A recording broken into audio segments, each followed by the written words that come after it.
Well, this is going to be easy, said no one who got up to speak ever. In fact, public speaking is often listed as the #1 fear people have. The second is death. So, yeah, exactly, death is second. So what is it we're so afraid of? Well, here are a few things that we fear. Crickets,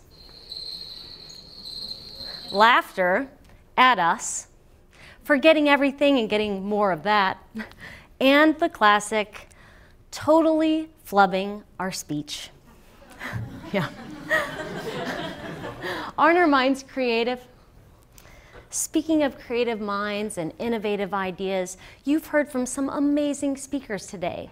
They've been brave, giving us the courage to talk about abuse and what we might do to help break the cycle. Passionate and dedicated to having us live lives offline that are truly meaningful. And just patriotic, getting us to get out the vote and to know the importance that our singular voice has.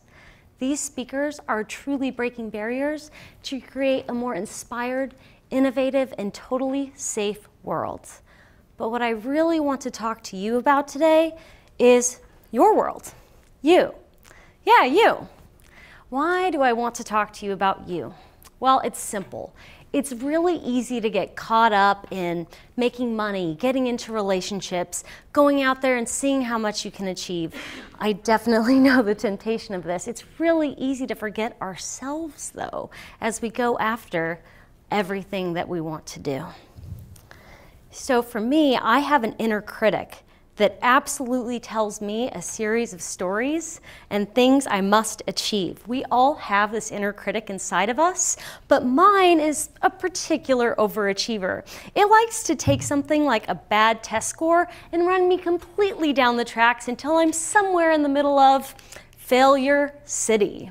Well, that's not Failure City. It's actually my story in LA, which I kind of glazed over, and I'm sure my Failure City train will talk about it later. But for now, this is about my midterms when I would fail.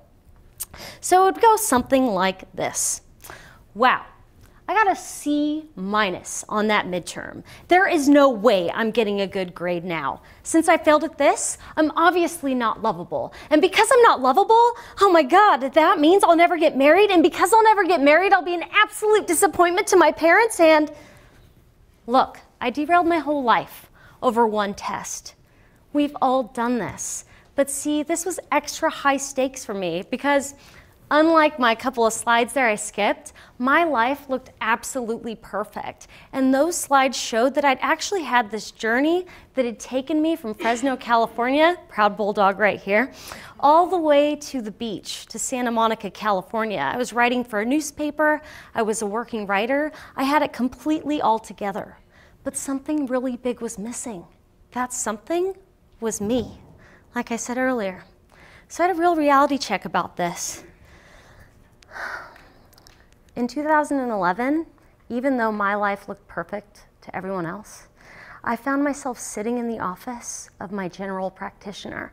My parotid glands, which are right here, were swollen. And I'd been binging and purging daily by this point.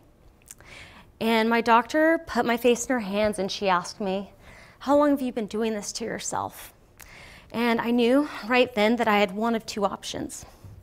I could do what I had been doing, which was to completely deny everything and live in the shadows and be in shame, or I could be honest with her. And I could tell her the truth of what I had been doing. And I knew the cost of denial was too high, because denial would have meant more of the same. More mornings spent depuffing my eyes with ice and makeup.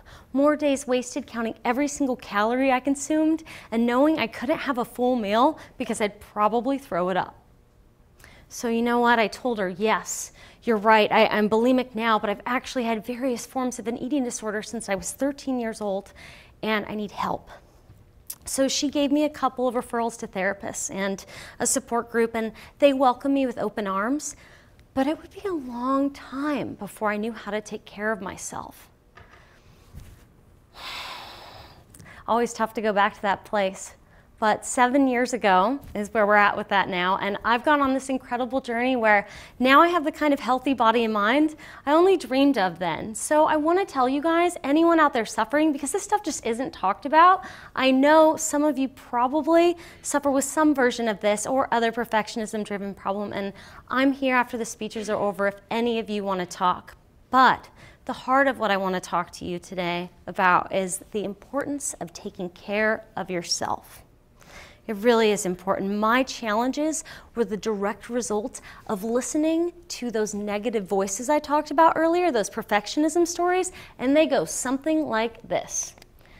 When I achieve XYZ accomplishment, a certain social status, X amount of dollars, a level of achievement, then I'll be worthy of love, happiness, success, freedom, etc. The problem with these things is there's always another dragon to slay, right? And no one is immune from feeling this way about themselves. We all felt this way about ourselves.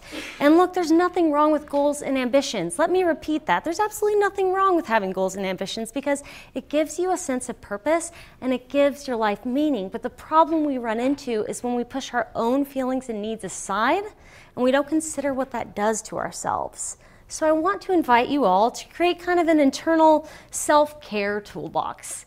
So before we open this thing up, I'm going to ask you guys a question. How many of you have ever considered taking yourself out on a date? Yeah, there we go. I like that there was a raise of hands at that. It's actually a lot of fun to think about. So for me, I thought about it. I was like, wow, so what would I do? I would sleep in late. I would go to yoga. I'd get a mani-pedi, I'd get a massage, I'd get all dolled up, I'd go get a sushi dinner. And I mean, that sounds amazing, right? And men, in the spirit of research, like I pulled several, and y'all pretty much told me the same thing. And it was that you would sleep in, go to the gym, maybe go to the sauna, then have an amazing splurge meal. These are awesome, but there are tiny things we can do every day to take care of ourselves in little ways. So let's open up this self-care toolbox. So little ideas for daily self-care include personal creativity. You can paint, you can write, listen to music, anything that connects you to that part of yourself. You can go outside. How many of us have been caught in our cubicles, right? Or at home and we're like, oh, we just feel really blue and we get outside and everything's better? That's a small thing you can do. How about spending time with animals? If you don't own one, can you go to a local shelter? And remember that things like an extra hot shower can go a long way in calming us. But remember, no matter what you do, resist the urge to numb out. You know what numbing out is because you feel terrible about yourself after the fact, right? For me, it was my eating disorder. For you, it could be overspending, oversleeping, overpartying, anything that's fueled by self-avoidance. But your feelings matter, because your feelings tell you what your boundaries are.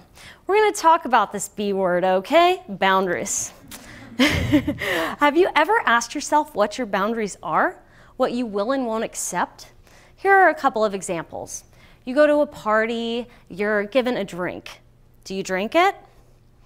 You have a friend, that one that always borrows money and never ever pays you back. What do? Do you stop lending them money? At what point do you break off the friendship if they never pay you back? These things only get more high stakes as you get older and leave the structure of high school and college because you no longer have parents who are going to do this for you. So set your boundaries and you're less likely to be taken advantage of. So what happened to me because I didn't set boundaries is a good example in not being taken advantage of. Here we go again. So I had an LA friend who I let borrow $500, and when she refused to pay me back, was so stunned that I let her hang around for long enough to take some clothes and a little extra cash. Yeah, that was really awesome. And then I had a boyfriend who I let pressure me into this party where things happened that I was absolutely uncomfortable with. And when he got annoyed when I wanted to leave, I still managed to stay with that guy for another 1.5 years. Yeah, it was awesome too. And so those things I was able to quickly brush off, but long-term consequences were there, especially because I took this toxic job where everything inside of me said, do not take it. And I didn't listen because I needed the money, I liked the title, and the environment was so bad it took me years to get over that. But as far as my eating disorder, feeling this way, like I didn't have any boundaries, set me up to look up to people outside of me to give me that validation. So I found enablers. I had a fitness trainer who told me that it was okay if I threw up on occasion as long as it wasn't too often, because it was an effective calorie restricting tool. I had another one tell me how often I should binge and purge and what I should splurge on when I do. Are these things shocking? Because without boundaries, anything can happen. It doesn't matter whether you live in Los Angeles, California, or Des Moines, Iowa. There are going to be people who seem to know everything and be more established, and they're going to pounce on your naivete. So know your boundaries. Boundaries at a basic level tell other people, I love myself. It's a big shield that says, no BS allowed to enter here. I'm really glad I got some giggles because it seems really daunting, and it can be, but boundaries tell the world some other important things. It's like, 1, I love myself enough to stand up for myself, and people who love me will respect that. 2, it feels really good to let go of the people who don't respect that. 3, if I made a mistake in letting those people go, they'll show me they care about me enough to respect my new boundaries. So, as you venture out into the world and you pursue all of your goals, remember to consider yourself. It's so easy to measure financial success using a dollar amount, but what about joy? You simply can't use the same ruler for self-care that you can for measuring money. So go out there and pursue your dreams. But remember who matters most in all of this. It's you. Thank you.